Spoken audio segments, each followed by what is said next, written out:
দুঃখেরে দেখেছি নিত্য, পাপেরে দেখেছি নানা ছলে।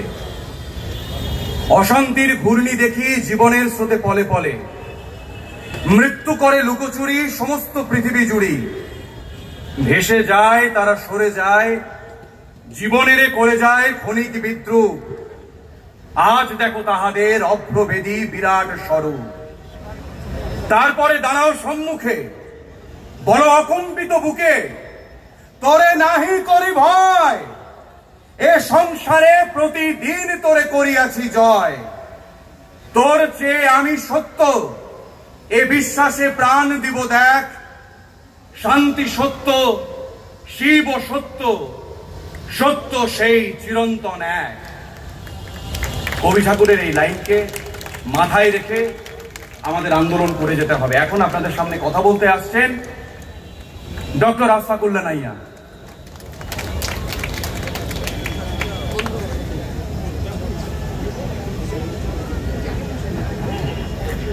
सरफरोशी की तमन्ना अब हमारा दिल में है, देखना है जोर कितना बाजुए का दिल में है।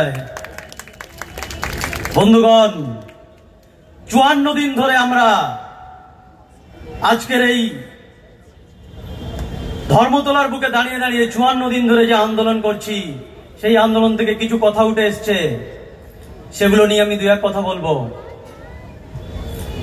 আজকে রাস্তায় এই আন্দোলন, এই মিছিলের সঙ্গে হাঁটছিলেন একজন প্রায় 85 ইয়ার্স ওল্ড একজন দাদু এবং তার ছোট নাতি।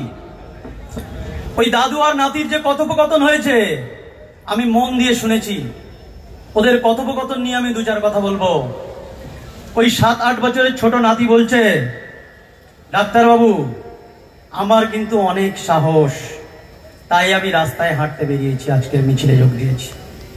আর দাদু যে কয়েকটা কথা আমাকে বলেছে, যে আমরা যে থ্রেট কালচার নিয়ে বলছি, আরে আমাদের এই আন্দোলনের এপিসেন্টার আরজি করে এই নোংরা ঘটনা ঘটে যাওয়ার পর এপিসেন্টার যেমন আরজি কর, তেমন আমরা কোশ্চেন করতে চাই এই থ্রেট কালচারের এপিসেন্টারটা কোথায়? কোথায় থেকে এই থ্রেট কালচার গুলো শুরু হচ্ছে সেই জায়গাটা আমাদের জানতে হবে। কোথায় থেকে এই শাসানিগুলো আসছে, এই শাসানির এপিসেন্টার কোথায়, সেগুলো আমাদেরকে জানতে হবে। 54 দিন পরে আমাদের বলতে লজ্জা করে যে স্বাধীনতার 78 বছর পরেও আজকে আমাদের বোনের জন্য সঠিক বিচার পাওয়ার জন্য আজকে আমাদের 40টা দল লয়ার, 200-র বেশি লয়ার গিয়ে সুপ্রিম কোর্টে আমাদের বোনের জন্য বিচার চাইছে। এটা বলতে আমাদের লজ্জা করে। 78 বছর স্বাধীনতা হয়ে গেল, এই কথাটা কেন কেউ বুঝছে না? আমরা বুক ফেটিয়ে ফাটিয়ে এক কথা বলতে চাইছি, আমাদের বোনের বিচার চাই। আরে আজকের কেমন একটা প্রশাসন, কেমন একটা সরকার, যে একজন সাধারণ মহিলা, একজন ডাক্তার মহিলার তাকে তো বাঁচাতে পারলো না, তার নারীত্বটাও বাঁচাতে পারলো না, এবং তার মেধাবীকেও বাঁচাতে পারলো না। আজকে তারা কি করে আমাদের আন্দোলন বন্ধ করার জন্য উপদেশ দিতে পারে? আমাদের এই আন্দোলন শুধুমাত্র আমাদের নিজেদের ছোটখাটো দাবি দেওয়ার জন্য নয়, আমাদের এই আন্দোলন সমস্ত সাধারণ মানুষের জন্য, উন্নত থেকে উন্নতর স্বাস্থ্য ব্যবস্থার জন্য আন্দোলন। আমাদের এই আন্দোলন সমাজে মানুষের বিকশিত যে মেন্টালিটি, সেই মেন্টালিটির বিরুদ্ধে আন্দোলন। আজকের এই আন্দোলনটাকে এত ধামাচাপা দেওয়ার চেষ্টা কেন চলছে? এই আন্দোলন করতে কেন অত প্রতিরোধ আসছে?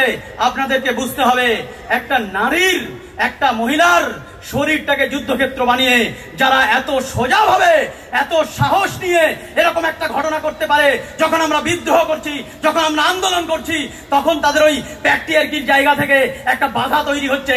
তারা চায় না সমাজের নারীরা আরো উপরে উঠুক।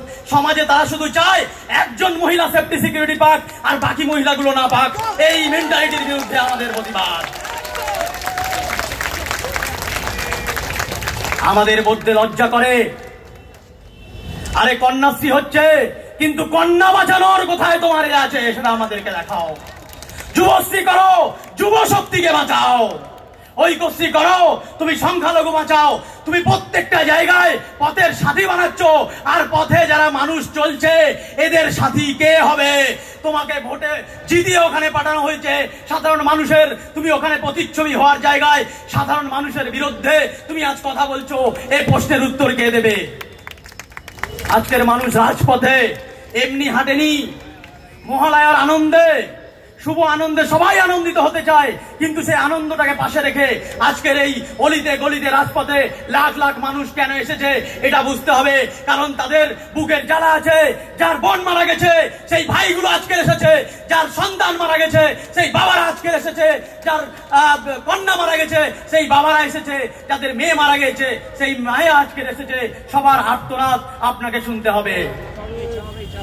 আমরা 52 দিন ধরে একই কথা বারবার রিপিট করছি, বিচার মানে সুপ্রিম কোর্ট আর সিবিআই শুধু নয়, বিচার মানে এটা কিন্তু একটা পার্ট। এই সমাজে যারা হুমকি তৈরি করছে তাদেরকে ধরুন, আর একে একে জেলশ্রী বলে কোন একটা প্রকল্প তৈরি করুন, ওই জেলে তাদেরকে ঢোকান, তাহলে আমরা বুঝবো।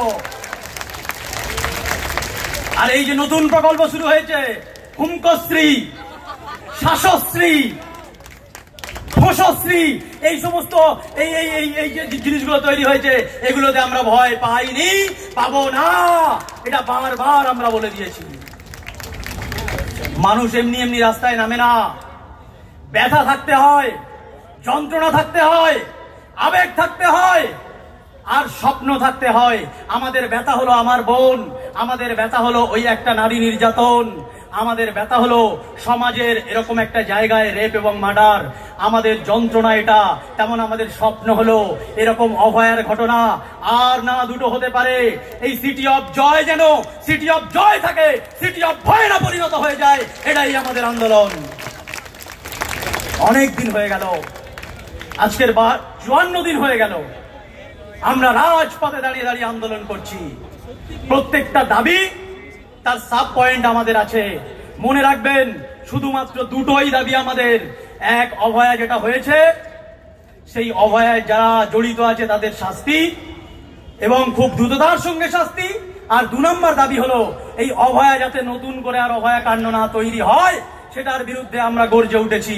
এই দুটো দাবি নিয়ে আমাদের যুদ্ধ চলছে, এবং অভয়া যাতে না হয় সেই জন্য আমরা যা যা দাবি জানিয়েছি, মনে রাখবেন প্রত্যেকটা দাবি কিন্তু নতুন করে যাতে অভয়া না তৈরি হয় সেই জন্য আমরা এই দাবিগুলো রেখেছি। তাই ওই দাবি নিয়ে আমাদের যে যুদ্ধ, আমাদের যে আন্দোলন, এই আন্দোলন চলছে এবং চলবে। আমরা বারবার ওই হুমকশ্রী, শাসাশ্রী সবগুলোকে আমরা সাইডে রেখে দিয়ে বলছি আমাদের এই আন্দোলন চলবে। মানুষ আজকে এসেছে, লাখো লাখো মানুষ ভরিয়ে দিয়েছে রাজপথ।